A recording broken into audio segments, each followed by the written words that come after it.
we went through and we created a project and we created a couple activities. We cleaned it up with some fragments and some of the action bar stuff that we're not quite ready to use. Now what we're going to do is we're going to create a song service class. Again, a service class is a common convention in Java to house kind of business logic, things that you don't want to embed the UI, you need to keep a separation for.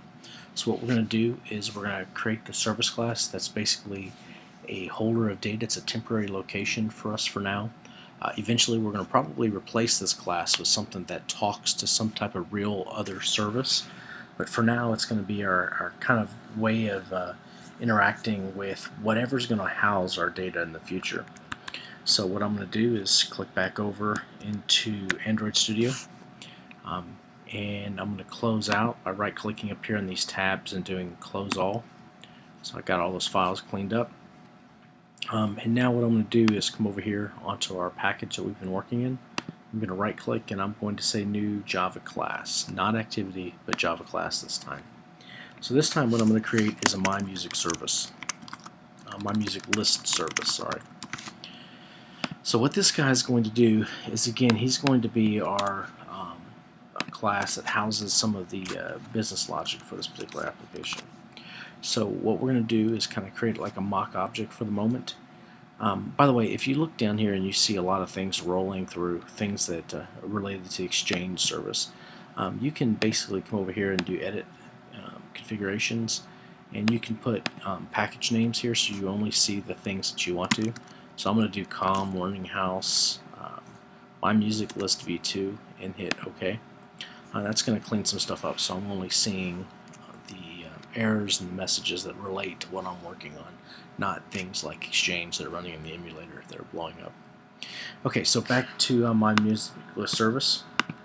So what I want to do is kind of mock some things up. So what I'm going to do is create a private list of song here, and if I can type, minus list of song called songs. If you notice, I have a bunch of red stuff on the screen. That's because I don't have an import and I also don't have a class. So I'm going to click on list, and again I'm on a Mac, so I'm going to do option enter, and it's going to automatically import Java util list for me. I believe it's control enter on a Windows computer to be the same thing. So I'm going to do option return here on the song. As you see, song does not exist anywhere over here. So what I'm going to do is click on create class song, and I'm going to destination package is the same place that I've been working in over here called song. And what this class is going to be is something that we call a POJO.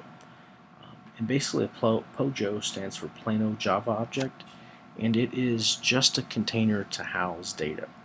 So what we're going to have in our particular POJO is a list of names, artists, albums, and published date. So I'm going to type private names, private string name. I'm going to type private string artist, private string album. Having an issue typing tonight, and I'm going to do private date, published date.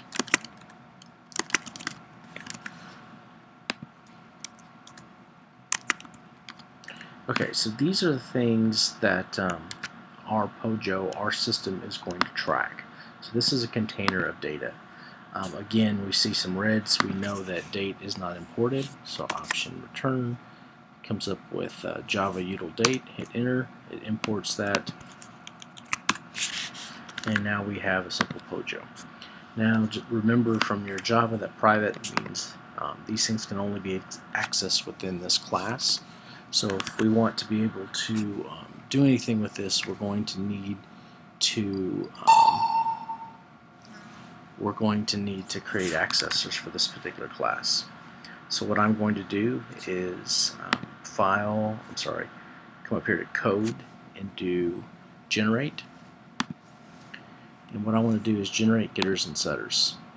It'll pop up with all the different variables that are on this page.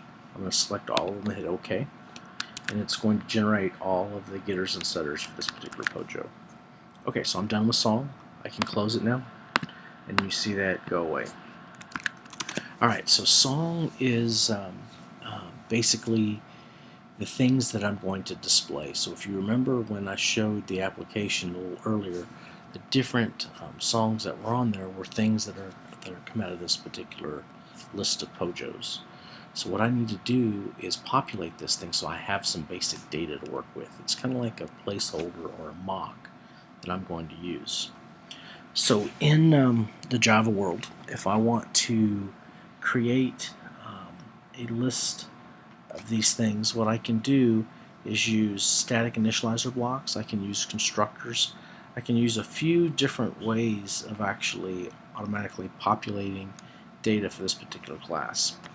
So what I'm going to use is what's called a static initializer block, and basically anything in this block is guaranteed to be run once. So what I'm going to do is do songs is equal to new array list, and using the new Java syntax, I don't have to actually put song in there with Java 7.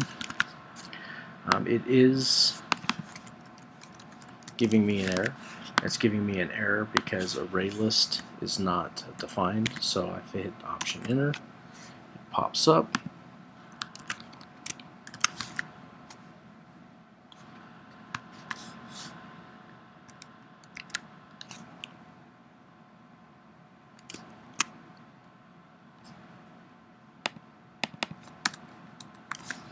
Okay, so it doesn't like that. So we'll put song in there and basically initialize our initial array list. So now what I'm going to do is I need to create songs. So what I can do is go through here and I can do songs.add, and I need to put a new song in here. So if I do the word new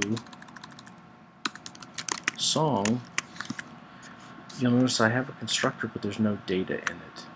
So really, what I'd like to do is, rather than trying to build a song kind of like this, song1 equals new song, and do s1.set album and put a name in here, what I think would be better is if I can create a constructor. So what I'm going to do is delete what I just did, put this song back inside this add parentheses. And what I'm going to do is do a command click or control click on song, which will launch me back over. I'm going to put some space here, and then I'm going to go up to code, and I'm going to do generate, and I'm going to do generate constructor. It's going to ask me what I want to do. I'm going to select all those items and hit OK, and it generated a constructor for me basically with each of those different items. Close that again, and now when I come back here, I see that there's an error. So I'm going to do control click again. By default, when song is not, when there's no constructor visible, there's always a default constructor in Java. So when I added this new constructor that defines some things, it overrode the default constructor. So what I'm going to go ahead and do is put public song back in here, by default constructor, and I'm going to go ahead and just be very clear and initialize these things to nothing. By default, they're going to be empty, but this, I find it's sometimes better just to be very explicit about what you're doing, so it's very clear to people who are reading the code. So a default constructor, and then a constructor that has 4 different items on it. So now I come back here to song. I can go ahead and start entering some data. So let's enter some song. So I'm going to go ahead and put I'm Yours by Jason Mraz in here. So Jason Mraz, and that was on We Sing, We Dance, We Steal Things. And then now I need to put a date in here. Dates in Java can be very, very interesting. I think that's the word I'm looking for. I can put the word new date like this and do command space again, option space, and import. However, I'm not actually putting a specific date in here, at least something in the past. So really what I need to do in order to make this work correctly is I need to do a calendar. C equals calendar dot get instance, and then with this I can do set, and I can do, if you look at this thing, I can look at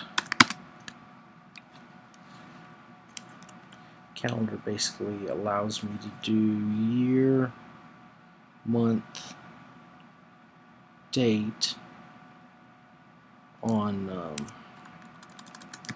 set. So if you look here, you can do year, month, date.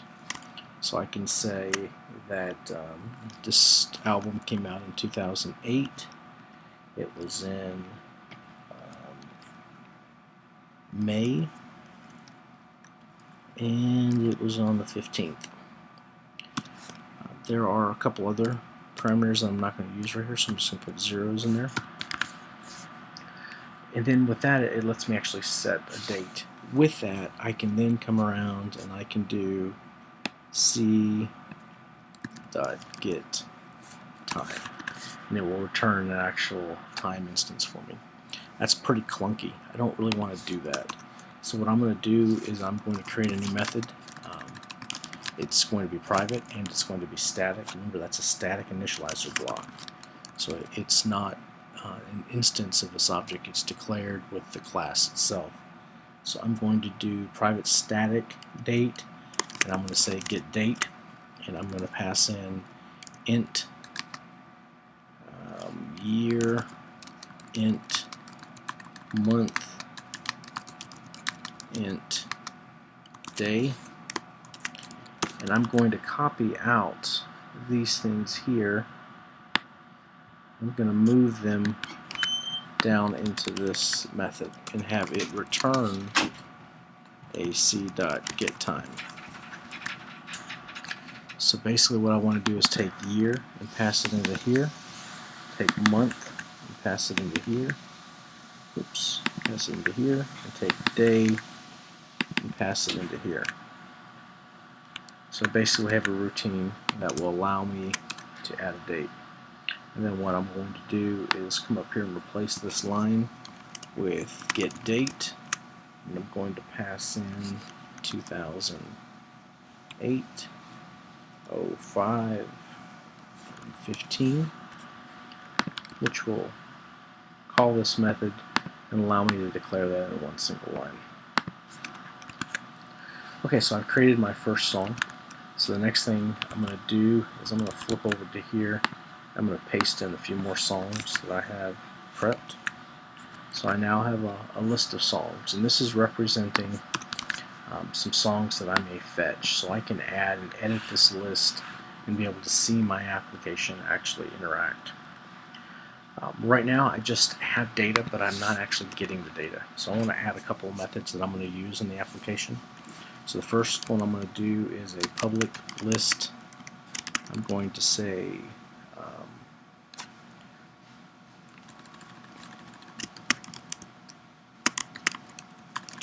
I'm going to return find all, and this method basically should return all of the songs that are in this music list service.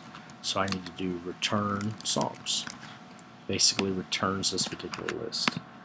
Next, I want to create another method that will return a single one. So public song, returning a single song, find one, and I'm going to pass in string and a name. The name will be one of these names here that matches.